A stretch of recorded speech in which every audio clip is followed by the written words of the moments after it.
How easy it is to fall into the trap of blindly following someone or something without stopping to ask yourself, is this really what I think too? Is this really what I want? In Thus Spoke Zarathustra, Nietzsche introduces a surprising and counterintuitive concept. Zarathustra, the wise protagonist, says to his followers, "Go away and beware of me. Perhaps I have deceived you." This is an invitation to distance yourself, an exhortation not to become simple followers. Nietzsche did not want to create a band of faithful. He aspired to push each person to find his own path without intermediaries. This idea can be better understood through a story that reflects the same principle. The story is about a young student who, after years of searching for enlightenment, decides to abandon his journey. He settles down on a farm, where he works with a farmer who, despite his simplicity, possesses profound wisdom. Initially, the young man questions every statement the farmer makes, but over time, he begins to believe unconditionally everything the man tells him. This complete trust pushes the farmer to intervene. I suggest you subscribe to the channel and leave a precious like. Thank you for the support. "It is time for you to go," says the farmer. The student, confused, asks for explanations. The farmer shows him a map and says, "What you see here is only an image of the world, not reality. By following this map, you will never discover the truth. You must build your own map, see with your own eyes." This dialogue underscores a fundamental lesson. Truth cannot simply be inherited or accepted, but must be verified and experienced personally. Nietzsche also explored this concept in a letter to his sister, where he wrote, "If you want to seek peace of mind and pleasure, then believe.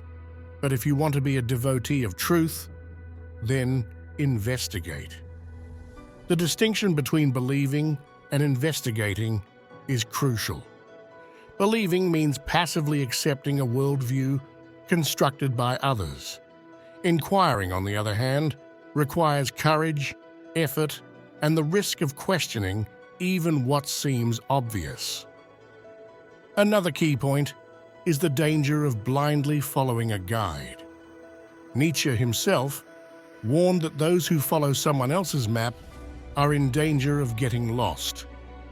"If my map is wrong," says the farmer in the story, "then you will be lost with me." This shows the importance of autonomy. Without the ability to construct your own worldview, you not only risk failure, but also the opportunity to contribute a unique perspective. This lesson invites us to move beyond the follower mentality and become explorers. Followers live in the shadow of a leader, while explorers forge their own path. When Zarathustra tells his disciples to leave, he does not do so to push them away, but to liberate them. He encourages them to stop depending on him, to doubt what he has taught, and to test everything for themselves. It is only through this process that they can become equals, capable of truly contributing to the understanding of reality. The idea that we cannot passively accept the truth may seem daunting, but it is incredibly liberating. Reflecting on this lesson, the importance of embracing uncertainty emerges. In a world where many seek quick, definitive answers, he invites us to view the search for truth as a personal journey, not a fixed destination. An interesting anecdote is that he often discussed the value of doubt and criticism with his contemporaries. In a conversation with a friend, he observed, "There is no truth without error. It is in error that we find the seed of discovery." This reminds us that doubt is not a sign of weakness, but a manifestation of intelligence and inner strength. Likewise, Zarathustra does not want to be worshipped. He wants his followers to become independent, capable of building their own path and confronting reality without filters. This concept also applies to modern society, where guidance is often sought from experts or charismatic leaders. Nietzsche reminds us that no external guidance can replace the individual responsibility to seek the truth. The metaphor of the map in the farmer's story is particularly powerful. It shows how every vision of the world is ultimately an incomplete representation. Reality changes, evolves, and what seems true today may not be true tomorrow. The only way to stay connected to the truth is to continue to explore, building personal maps that reflect one's own experiences and observations. Nietzsche invites us not to settle for ready-made answers. The search for truth is a solitary journey, but it is also the journey that allows us to become authentically ourselves. Only those who dare to doubt and investigate can arrive at a profound understanding of reality, while contributing to collective progress with a unique perspective. He who looks outside dreams. He who looks inside awakens. This quote by Carl Gustav Jung takes us to the heart of Nietzsche's second teaching, which explores the process of discovering one's true self. After understanding the importance of not blindly following anyone, the way opens for an even deeper journey. Understanding who you really are and what values represent your essence. In this second lesson, the focus is on the complexity of inner research, an undertaking that requires courage, authenticity, and the ability to face the chaos of life with awareness. One of the most important questions that philosophy poses is how to find oneself. This is not only an existential theme, but also one of the fundamental questions of human life. Nietzsche, a precursor of existentialism, offered a unique perspective on this topic, urging individuals to take control of their own destiny and build an authentic existence based on personal values. Nietzsche described the herd mentality as a danger to individuality. In any society, the desire to conform and adapt to common values often leads to the sacrifice of creativity and authenticity. This phenomenon has been present in every age, from the Inquisition to modern social conformism. The example of Galileo, punished for his innovative ideas, reflects how difficult it can be to challenge the dogmas of one's time. Herd mentality is a limitation imposed by society, a self-imposed cage. The fear of being judged or rejected pushes many to give up their dreams and their uniqueness. Nietzsche invites us to overcome this obstacle, silencing the negative inner voices that often derive from past experiences or criticisms suffered. Leaving the herd means embarking on a personal journey, illuminating one's path with the light of authenticity. The philosopher wrote, "No price is too high for the privilege of owning oneself." This principle emphasizes the importance of facing challenges and pain as an integral part of personal growth. We live in an age where technology makes everything easier, but this convenience often distances us from the value of the struggle. For him, only through confronting difficulties can one develop authentic inner strength. In the essay, Schopenhauer as Educator, Nietzsche explains that the path to self-discovery requires isolation and sacrifice. Solitude is not a punishment, but a necessary condition for reflection and growth. Detaching oneself from external influences allows one to develop an independent worldview, free from the constraints of society. However, This path is not without obstacles. It requires the courage to face our fears and question our deepest motivations. For example, it invites us to reflect on the root of our desires. Do we really want to be confident in ourselves to grow or just to impress others? This kind of introspection can lead to difficult choices, such as changing our lifestyle or walking away from toxic relationships. He who has a why to live for can bear almost any how, wrote Nietzsche. This phrase encapsulates the essence of his philosophy. Finding personal meaning is the key to overcoming life's difficulties. In the past, many people found solace in religion, but Nietzsche observed that in an increasingly secular and scientific society, meaning must be sought elsewhere. Among the solutions proposed is the idea of turning to the arts and humanities, such as literature, music, and theater, for inspiration. These tools are not only sources of entertainment, but means to contextualize pain and discover beauty even in tragic events. Another proposal is to become an Übermensch, Superman, a person who creates his own values without reference to external influences.